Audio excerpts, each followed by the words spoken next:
여러분 안녕하십니까? 포항에서도 저렴한 가격에 내 집을 마련할 수 있는 지역주택조합이 추진되고 있습니다. 하지만 포항시는 전국적으로 주택조합 추진 과정에서 문제가 많다며 조합원 가입 등에 주의를 당부했습니다. 임재국 기자가 보도합니다. 지역주택조합 사업은 여러 사람이 조합을 만들어 토지를 매입하고 주택을 건설하는 방식입니다. 주택 청약 통장이 필요 없고 일반 분양보다 가격이 다소 저렴해 전국적으로 확산되고 있습니다. 포항에선 오천읍 원동 1지구에 주택조합이 추진되고 있습니다. 원동 1지구 토지구획정리사업 지주조합에 토지 사용 승인을 받아서 저희들이 그걸 근거로 해서 지역주택조합원을 모집하고 예정 세대수의 50%가 넘으면 총회를 거쳐서 지역주택 총회를 거쳐서 설립인가를 시청에다 제출할 예정입니다. 반면 주택조합 사업은 토지 매입과 자금 조달 등이 어려울 경우 사업 지연에 따른 추가 부담금이 발생할 수 있습니다. 특히 주택 사업에 전문성이 부족한 조합원이 사업 주체여서 추진 과정에 불확실성과 위험성을 안고 있습니다. 조합원이 된다는 것은 그 아파트의 그 분양자가 아니고 사업 주체가 된다는 그 의미가 있습니다. 그래서 사업 자체의 기간이라든지 비용이라든지 이런 문제가 발생했을 때 그 모든 것을 조합원이 각자가 끝까지 책임을 져야 된다는 이런 문제를 조합원들이 인식을 해야 될 것입니다. 전국적으로 지역주택조합 설립추진위원회는 120여 곳, 지난 2012년부터 국민신문고에 접수된 관련 피해만 200여 건에 이르고 있습니다. MBC 뉴스 임재욱입니다. 최양식 경주시장이 오늘 간담회를 열고 신라 왕경 복원 사업에 대한 구체적인 계획을 내놨습니다. 10년간 발굴에만 초점이 맞춰졌던 복원 사업이 수년 안에 가시적인 성과를 낼 전망입니다. 장미풍 기자가 보도합니다. 천년 신라의 왕궁을 경주 땅에 재현하는 신라 왕경 복원 사업. 지난 9월 이곳을 방문한 박근혜 대통령의 대선 공약 사업이기도 합니다. 최양식 경주시장은 기자 간담회에서 2023년으로 예정돼 있던 신라왕경 복원공사 착공이 내년으로 앞당겨진다고 밝혔습니다. 문화재청하고 우리 경주시는 대통령 재임 중에 꼭 착공이 이루어지도록 해야 되겠다. 문지를 우선 3개를 먼저 복원을 하자. 조기 착공되는 왕궁 유적은 안압지로 이어지는 동쪽 성문 2곳과 월정교 인근의 서문, 성벽시설인 해자 등입니다. 조원전과 평의전 같은 핵심 유적은 시간을 갖고 다시 논의하기로 했습니다. 이를 위해 문화재청과 협의해 월성 발굴 인력을 2배 이상 늘려 발굴 기간을 10년에서 5년으로 단축하기로 했습니다. 대통령 왔다 가시고는 지금 가시적인 효과가 날 수 있는 성벽이나 문류는 2016년부터 복원하는 걸로 추진하고 있습니다. 동궁과 월지 정각 복원과 확장, 황룡사 담장과 중문 복원 사업 등도 함께 발표됐습니다. 또 한수원 자사고 설립 예산 800여 원은 지역 교육 사업에 쓰겠다고 밝혔고 방패장 유치로 지원받은 에너지박물관 건립 계획도 재검토한다는 방침입니다. 에너지박물관 규모를 축소된 규모로 운영을 하면서 나머지 돈을 가지고 생산적인 우리 지역 발전을 위해서 써야 될 것인지 하는 문제는 검토를 해봐야 될 것이고. 한편 예산 투입 적절성 논란이 일고 있는 복합 스포츠단지 건립에 대해서는 경주 시민의 자존심이 걸린 문제라며 강행할 뜻을 밝혔습니다. MBC 뉴스 장미쁨입니다. 어제 폐막한 실크로드 경주 2015 관람객 가운데 유료 관람객은 40%에 불과한 것으로 나타났습니다. 경상북도에 따르면 145만 8천여 명으로 집계된 실크로드 경주 2015의 관람객 가운데 예매권과 현장 입장권을 직접 구매한 관람객은 58만 6천여 명으로 전체 관람객의 절반에도 미치지 못하는 것으로 나타났습니다. 반면에 초청권 등 무료로 행사를 이용한 관람객은 87만 1천여 명으로 나타났습니다. 대구 경북에서는 한 해 약 4만 개 정도의 유물들이 새로 발굴되고 있는데요. 국립대구박물관이 대구 경북 10개 문화재 조사 연구기관과 공동으로 최근 2년간 발굴된 유적들을 소개하는 전시회를 열고 있습니다. 김철우 기자가 소개합니다. 국립대구박물관이 내년 2월까지 열고 있는 이번 전시에서 특히 눈에 띄는 것은 관모입니다.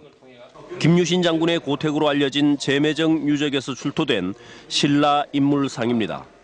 자세히 보면 사람 얼굴보다 긴 버선처럼 생긴 모자의 형식이 독특하게 유려한 선을 그리고 있습니다. 이 관모는 그 신라의 당나라 복식이 전해지기 이전의 그 시기의 그 신라 관모의 모습을 알 수 있는 그런 자료입니다. 입체적으로 이렇게 알 수 있는 자료는 처음으로 신라에서 확인이 된 그런 자료입니다. 5, 6세기를 거치면서 국가의 형태는 느슨한 부족 연맹 체제에서 중앙 집권이 점차 강해지게 됩니다. 당시 신라 왕이 신라의 지방 소국의 왕과 귀족들에게 하사한 물품들이 이때부터 늘기 시작하는데 이 과정에서의 새로운 증거들도 소개됐습니다. 이 관모는 금관총이나 천마총에서 발굴된 투조된 관모와 모양이 아주 흡사합니다.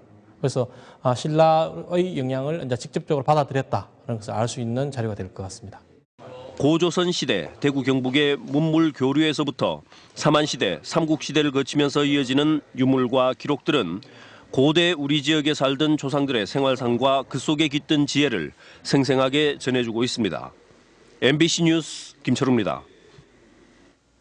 대구 경북 역사학 전공 교수 40명이 국정교과서 집필 참여 거부 선언을 했습니다.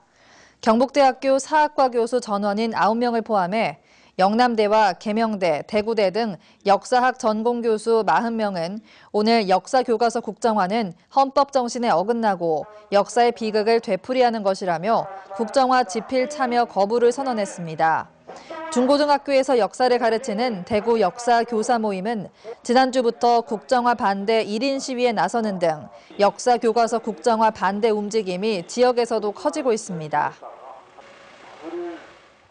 경북 동해안의 우수한 R&D 기반을 지역 산업과 연계, 기술 사업화를 촉진하고 새로운 성장 동력을 창출하기 위한 연구개발 특구 지정이 속도를 내고 있습니다. 경상북도는 지난해 울산시와 연구개발 특구 지정을 공동으로 추진하기로 합의하고 용역을 진행하고 있으며 내일 특구 지정 신청을 위한 공청회를 열고 다음 달 미래부에 지정 신청에 나설 예정입니다. 동해안 연구개발 특구는 울산과 포항, 경주시 일대 6개 지구 23만여 제곱킬로미터의 첨단 에너지 부품 소재와 바이오메디컬, 에너지 자원 개발 등을 육성하는 계획을 담고 있으며 특구로 지정되면 매년 국비 100억 원이 투입되고 각종 세제 혜택이 주어집니다. 내년도 정부 예산안을 심사하는 국회 예결특위가 오는 26일부터 가동되는 가운데 국회 상임위별 예비심사가 오늘부터 시작됐습니다. 오늘은 외교통일과 산업통상자원, 환경노동, 교육문화체육관광, 정무, 국방위 등 6개 상임위가 열렸습니다. 경상북도와 도내 각 시군이 내년도 예산안 심사에 주목하는 상임위는 산업통상자원과 교육문화체육관광, 환경노동 등 3개 상임위원회입니다. 경상북도의회가 지방재정투자심사위원회 운영 조례를 만들어 각종 사업에 대한 사전 심사를 강화하도록 했습니다.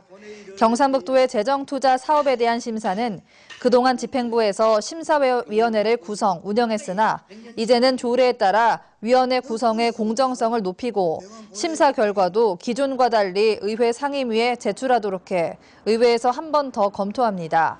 심사 대상 사업은 국내외 각종 행사나 사업의 유치를 신청하거나 응모를 위한 지방재정 영향평가에 관한 사항, 총 사업비 20억 원 이상의 신규 투자 사업, 그리고 총 사업비 5억 원 이상의 신규 투자 사업이면서 외국 차관을 도입하는 사업 등입니다. 대구와 경북, 광주와 전남 등 영호남 4개 시도의회 의장들이 어제 전국 시도의회 의장협의회 임시회 이후 따로 만나 영호남 상생발전 논의를 위한 긴급 간담회를 열었습니다. 이 자리에서 4개 시도의회 의장들은 달빛 동맹을 맺고 있는 대구와 광주뿐 아니라 전라남도와 경상북도까지 아우르는 4개 광역자치단체의 협력 방안을 만들어 나가자고 논의했습니다. 88 올림픽 고속도로 명칭 변경을 포함해 영호남 상생발전을 위한 교류협력 사업과 협력과제의 차질 없는 추진을 위해 4개 시도의회 사무처의 TF팀을 각각 구성해 실무선에서 논의를 진행하기로 했습니다. 포항시는 오늘 경북통상 국제한인식품주류상 총연합회와 농특산물 수출 확대 협력을 위한 협약을 체결했습니다. 협약에 따라 포항 11개 업체 14개 우수 농특산이나 가공식품에 대한 마케팅과 국내외 홍보 판매, 업무 추진 협의회 구성 등에 협력하기로 했습니다. 포항시는 이번 협약으로 수출 신상품 발굴을 통해 사업 성과와 효율성을 높일 수 있고 올해 수출을 10% 높일 수 있을 것으로 기대하고 있습니다. 새누리당 경북 민생 119 본부가 출범식을 갖고 운영에 들어갔습니다. 지역의 민생 현안 해결과 정책 개발을 위한 새누리당 경북 민생 119 본부 본부장에는 박명재 의원이, 부본부장에는 장경식 도의원 등 10명으로 구성됐습니다. 새누리당의 경북 민생 119 본부는 앞으로 민생정책 이슈 개발, 현장 방문, 정책 입안과 예산 반영 등 단계별 시스템을 운영할 방침입니다. 오늘 경북 동해안 지역은 흐리고 선선했습니다. 내일도 구름이 많이 지나겠고 약간 강한 바람이 불어오겠는데요. 아침에는 안개 주의하셔야겠습니다. 자세한 날씨 양태빈 기상캐스터가 전합니다. 네, 오늘 하늘은 조금 흐렸지만 선선한 하루였습니다. 내일 날씨도 오늘과 크게 다르지 않겠는데요. 오전 동안 구름이 지나다가 오후가 되면서 구름의 양이 더욱 많아지겠습니다. 내일 낮 기온은 오늘보다 오르겠습니다. 포항의 낮 최고 기온은 24도, 경주는 25도로 예상이 되는데요. 다만 약간 강한 바람이 불어올 것으로 보여서 체감 온도는 이보다 조금 낮겠습니다. 요즘 들어 안개 소식이 참 잦은데요. 내일도 곳곳에서 안개가 낄 가능성이 높습니다. 당분간은 운전을 조심하셔야겠습니다. 자세한 지역 날씨 알아보겠습니다.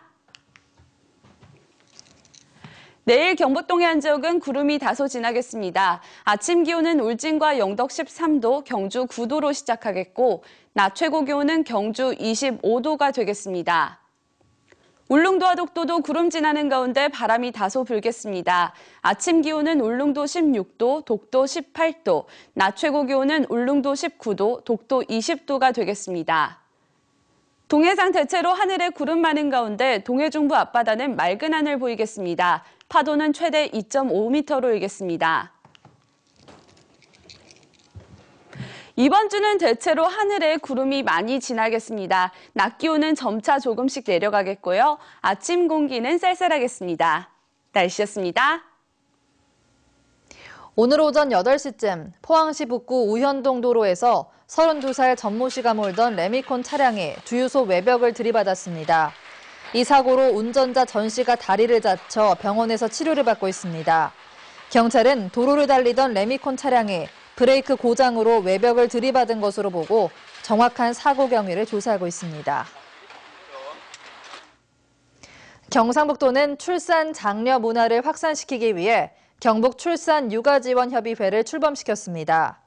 대구 고용노동청과 도내 10개 회사가 참여한 출산 육아 협의회는 상호 협약을 맺고 아이 낳고 키우기 좋은 기업 만들기에 적극 나서며 이를 확산시키는 데 앞장서기로 했습니다. 참여 기업은 근로시간 단축이나 유연 근무제를 도입하고 직장 어린이집 확대 설치와 직장 도서관 등을 설치 운영할 방침입니다. DGB 대구은행이 지역인재 취업난 해소를 위해 지역 출신 대졸자만 대상으로 7급 행원 35명을 추가 채용합니다. 대구은행은 이를 위해 오늘부터 지역 대학에 원서를 교부하고 26일부터 30일까지 원서를 접수합니다. 대구은행 관계자는 그동안 대구은행에 원서를 접수한 지역 대학 출신의 지원과 합격 비율 등을 감안해 대학별로 원서를 배정한다고 밝혔습니다. 올해 대구은행의 신규 행원 채용 규모는 지난해보다 30% 늘어난 것입니다. 경북 포도의 호주 수출이 탄력을 받게 됐습니다. 농협 경북지역본부는 지난해 호주 시장으로 포도 캠벨 품종 10.9톤을 첫 수출한 데 이어 최근 호주 시드니에서 미국, 호주, 프랑스 등의 사업장을 두고 있는 농식품 전문 수입 기업 랑맨과 경북 농산물 해외 시장 진출을 위해 협력하기로 하고 MOU를 체결했습니다. 랑맨 오스트레일리아는 호주의 화교 시장은 물론 현지 대형 유통사를 파트너로 갖고 있는 수입 회사입니다. 포항 북부경찰서는 정신장애가 있는 손자로부터 여러 차례 폭행을 당해온 73살 김모 할머니에 대해 범죄 피해자 지원 활동에 나섰습니다. 북부경찰서 덕산파출소는 김 할머니 집을 방문해 상담 등을 실시하고 식료품 등을 지원했습니다. 통계청이 5년마다 실시하는 인구주택 총조사가 다음 달 1일부터 시작됩니다. 통계청은 올해부터 성별과 연령, 주택 종류 같은 항목은 13개 기관에서 관리하는 공공 데이터를 활용하기로 했고, 행정자료 활용이 어려운 경제활동과 통근, 통학, 직업 등만 조사원이 직접 방문해 조사하기로 했습니다. 조사원이 찾아가는 가구는 전체 20%에 해당하는 표본 가구로 해당 가구가 인터넷 조사를 원할 경우에는 인터넷 조사와 병행해서 실시합니다. 농업인 10명 중 8명 이상은 작업 도중 낙상이나 농기계 사고에 의해 다치는 것으로 나타났습니다. 농협이 지난해 NH농업인 안전보험에서 보험금이 지급된 11만 8천여 건을 대상으로 농작업 재해 실태를 분석한 결과 낙상 사고가 전체의 48%로 가장 많았고 농기계 사고가 32%, 감염과 기생충 질환 2.8% 등이었습니다. 농협은 이번 분석 결과를 토대로 농민들을 대상으로 낙상과 농기계 사고 예방 교육을 하는 등 농작업 재해 예방 프로그램을 개발할 계획입니다. 경상북도는 오늘 대한산업안전협회와 산업재해 예방과 안전문화 확산을 위한 지역사회 안전증진 업무협약을 체결했습니다. 주요 협약 내용은 도민안전 재난대비 활동 지원, 안전문화 확산을 위한 공동 노력, 신속한 사업장 정보 제공을 위한 협력 체계 구축 등입니다. 이상으로 포항 MBC 뉴스데스크를 마치겠습니다. 여러분 고맙습니다.